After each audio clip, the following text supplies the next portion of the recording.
Hello and welcome to Pitt Resource Connection television show. My name is Cindy Asbell. I work at Rural Crisis Intervention, and it's my privilege to be able to interview people in the community and find out about organizations, updates, all the community events that are going on with them. And today I get to speak to Jett, who is a long-term care ombudsman with the Mid-East Commission Area Agency on Aging. So I've got a few questions for her because this is such an interesting and unique opportunity for us. So good morning, Laura. Thank you for having me. It's great to have you here. So some people, we hear about the councils on aging, but there's the Area Agency on Aging. Can you tell us what the Area Agency on Aging does instead of what Council on Aging does? Yeah, so we are in partnership, but the Area Agency on Aging is a hub for the federal and state dollars that are earmarked for older adults in the community. So those funds are earmarked to keep our seniors home longer and healthy. And so the Area Agency on Aging, there's 16 of those in the state, and we each have a geographical territory we cover. And then we disperse those funds to the counties we serve based on a population formula. And then those counties determine what services are most needed. And so some of those funds do go to our councils on aging in each community to fund things such as congregate meals, some of the activities that they do within to keep our older adults healthy, some of the classes. But then in-home aid and home delivered meals for our seniors at home, ramps and rails so their homes will be accessible. So we work in conjunction with them to serve the population. Great. Now, what is a long-term care ombudsman? Okay, so out of those funds that I was just speaking of, there is a bit carved out for long-term care because we know that all seniors may not be able to live in the community. And so we want to make sure that even if they move into long-term care, that they are still part of their community and that we're still looking out for them and advocating. So the word ombudsman actually means advocate. And so the long-term care ombudsman will go into adult care homes and nursing homes within that geographical area to be an advocate for those residents and their rights in those homes. You mentioned residents' rights. What are those rights? So in North Carolina, the adult care homes are actually regulated by the state, and so they have a Bill of Rights that's codified through the North Carolina General Statutes. And then in nursing homes, they receive Medicare, and so that's federal dollars, and with that comes a federal Bill of Rights. And those two documents look very similar. They have a lot of the same language. But really it is there to remind some of us that are very well-meaning that the resident that's in the facility still should be in control, because it's very intimidating when you move into long-term care. You're really moving into a home to receive help.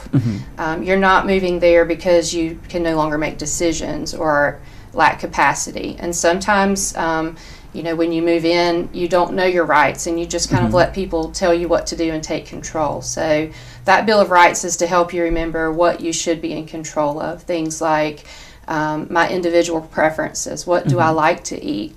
Do I like baths or showers? Do I want to get up early or late? Because my routine should be built around my preferences and my needs. And then basic rights that you and I enjoy every day. The right to visit with whoever you want, with privacy, the right to a phone and privacy. And so those rights really dictate and just remind that resident who is in control in the situation. Great. With residents' rights, is that something that's displayed in the facilities, or are they given a copy of that? How are we aware of those and if there's a violation of those? Right.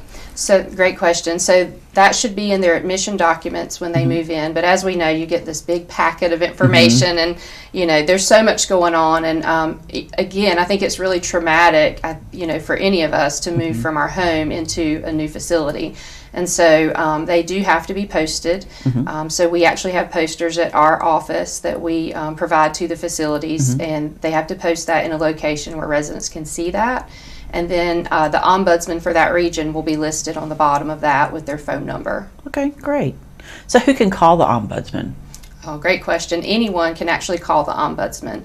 And so we really want to hear from our residents because they're living in the facility, and if they have concerns, we absolutely want to hear from them. But if your loved one's in a facility and you have concerns, a family member may call. Maybe you're visiting as a community member. So pretty much anyone can call. However, back to those residents' rights, the resident is the one that's in control. And so if this person who's living in the facility is still alert and oriented and making their decisions, we can listen to the concern, but if it's specific to a resident, we have to get that resident's permission to intervene.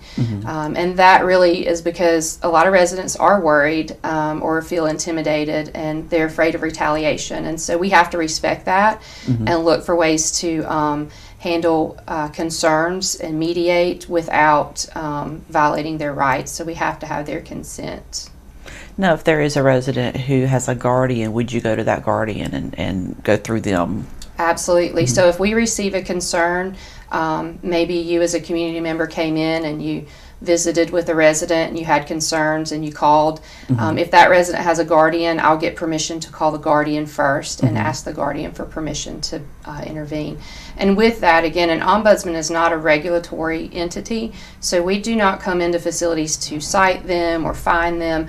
We're there to mediate. We're there to be at the care plan table to just really balance the power out. Sometimes you go in a care plan meeting at a facility and it's you with a whole team of individuals, and it just really helps to make sure you're being heard. And then we also help with discharge hearings if there's a dispute with that. But the goal is to handle things locally so that we don't have to escalate things to a regulatory standpoint.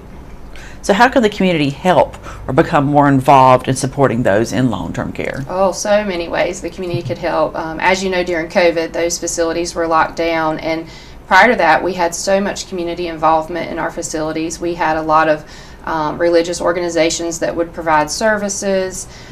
We had homeschool groups that might come and help with activities. And through COVID, we had all of those lockdowns, and I'm not sure that everyone's come back in yet. And so, you know, we do have residents that maybe do not have family or do not have friends in the community. There is a shortage of beds right now, and so we have people moving way out of their community to find care. And so you might be able to come in as an individual and partner and just kind of adopt a resident there to help them, to just remind them that people do care. Their funds are low, and so sometimes just donations such as personal care supplies or things that you and I enjoy every day. You could come in and do activities with residents. So there's a lot of ways to serve. And then if someone really has a passion for it, we do have a community advisory committee in each county. And those are volunteers that I train within my office, and they go into the facilities quarterly just as I do. And they're just a second set of visitors and eyes and ears, you know, just there to talk to the residents and hear their experience. That is more time consuming. But if someone is interested, they can reach out to the Pitt County Board of Commissioners clerk office and get an application. There are some conflicts of interest we do have to screen for. In order to be on that committee, you can't currently have a family member living in a long-term care facility or working there or have ownership of one or be a guardian. Those are some of the conflicts of interest. So. Okay. All right. Now, earlier you mentioned that the area agencies on aging have their own regional area. What is the coverage area for your group? So for our area, it's Beaufort, Bertie, Martin, Hertford, and Pitt counties that we serve. All right. And lastly, how can you be contacted? Best way is to reach me by phone. So my direct number is 252-974-1838.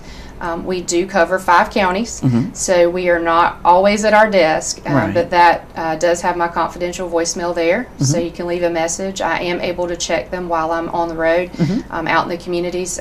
We definitely want to hear from you, and we'll absolutely call you back. So that's my direct number. Great. And do you have a website that we could refer people to? We do. The Area Agency on Aging website is www.mecaa.org. Great. Wonderful. Well, it's always good to catch up and learn and to be able to expand on what we have in the community dealing with our long-term care needs for people. Area Agency on Aging certainly does meet those needs out there in the community for people. Otherwise, that we would not know how the advocacy goes for them. And so we appreciate that you all are out in the community and doing the variety of programs that you have. Long-term care ombudsman being a very important part in our community, so that we are able to make sure that people's residents' rights are being secured for them. So thank you so much, Laura, for coming in today and talking with us and letting us know about your program. Absolutely. Thanks for having me. Oh, great. Well, we appreciate all of you joining us today for our Pitt Resource Connection meeting. We learned more about the Long-Term Care Ombudsman Program from the Area Agency on Aging, the Mideast Commission. And we appreciate you all today, and we look forward to seeing you later. Take care.